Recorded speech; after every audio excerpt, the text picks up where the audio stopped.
Shanique? How you Hi, doing? Ludacris. How are you? Good. How you doing? I'm doing well. It's so great to chat with you again.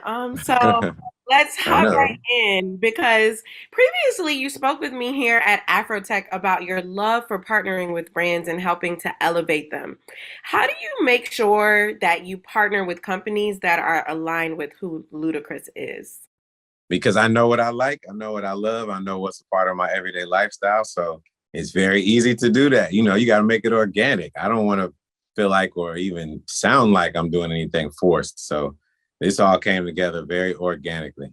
Yeah, and even though those partnerships come with a bag, um, how do you make sure that like Ludacris is always at the forefront, whether that's with music or what have you? Well, Ludacris, it embodies a lot of different things. I'm a father, I'm a musician, lucky enough to be in movies. So I just try to incorporate everything that's already a part of my natural lifestyle and show people, you peel back the curtain and show some people some of the family life as well, because that inspires me in everything that I do, which is why we're here and also giving back. Yeah, for sure. And has there ever been a time that you inked a deal or a partnership with a brand and you learned that it wasn't a good fit? And if so, how did you move around that?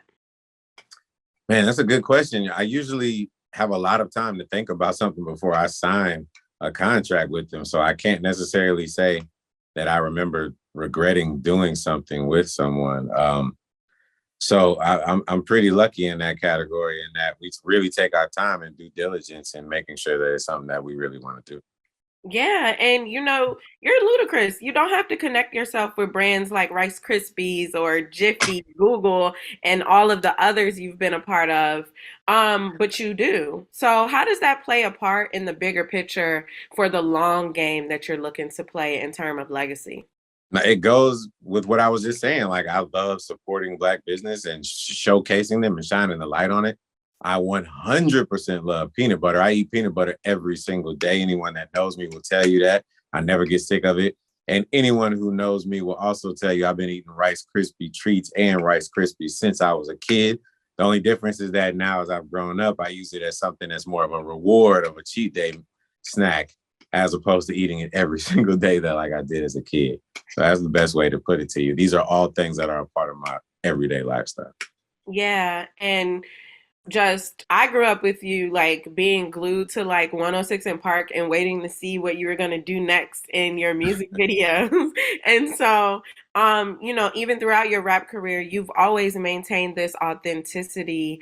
How do you want to make sure that this is something that's passed down to your children? Because you're a girl dad. Like, how are you making sure your daughters show up in the same way in their life? They see me, and I allow them to make their own choices, and try to help facilitate their dreams and what I feel like they want to do. They love to be at concerts sometimes. They love to see me and watch the movies or come to the movie set and see how it's made and see how it all comes together. So this is one of those things where, I kind of ask them what they want to do. They're really into entertainment and dancing and trying to come up with their own songs. They have piano lessons. They're learning certain things. But at the same time, I want them to be kids and have as much fun as possible, which is why we're doing this. It's about having fun, like bringing snack time and gamifying things and bringing fun back to snack time. So with the Rice Krispie treats, and we play games in my household all day, every day when they're not in school. That's what we love to do. We learn so much about each other. So they just love to play games. Yeah, and how have they helped you? Because like TikTok, I struggle with TikTok, but I have a goddaughter and she's like, "Okay, no, godmommy, you got to do this. This is how you make your videos." I know that you're bringing this game element to TikTok. So, in what ways have you really learned from your daughters on this social media platform? They know more about TikTok than I do, so they put me up on games. So the best thing about being a parent is also learning from your kids. And so, it's so much fun that you can have. And I've always loved to have fun, whether you see it in my videos or, on my social media. So this goes right in line with everything that I embody and what I'm a part of.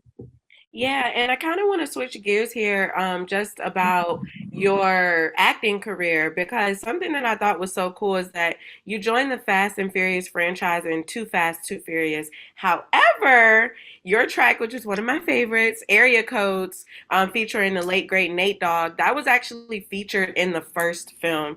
Can you maybe speak to that being a full circle moment for you? And did you kind of see any return in the investment with the placement in the movie too?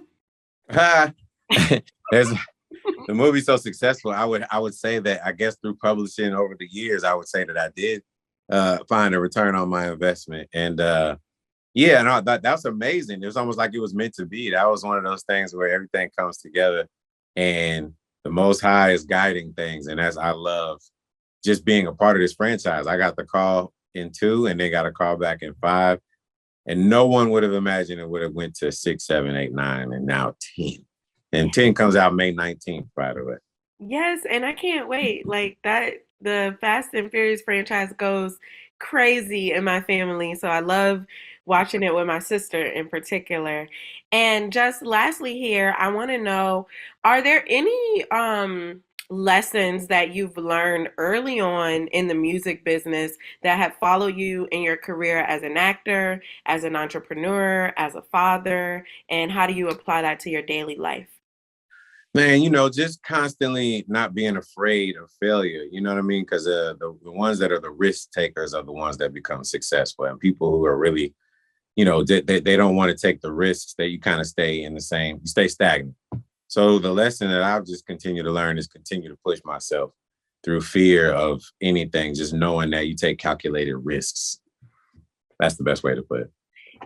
Absolutely. Well, thank you for your time. And I just also have to add, like, thank you for Karma's World. I know you do that Thank with your you. daughter, but like my goddaughter loves it. I have two little cousins that whenever they're visiting me here in Atlanta, they're like, Karma's World, Karma's World.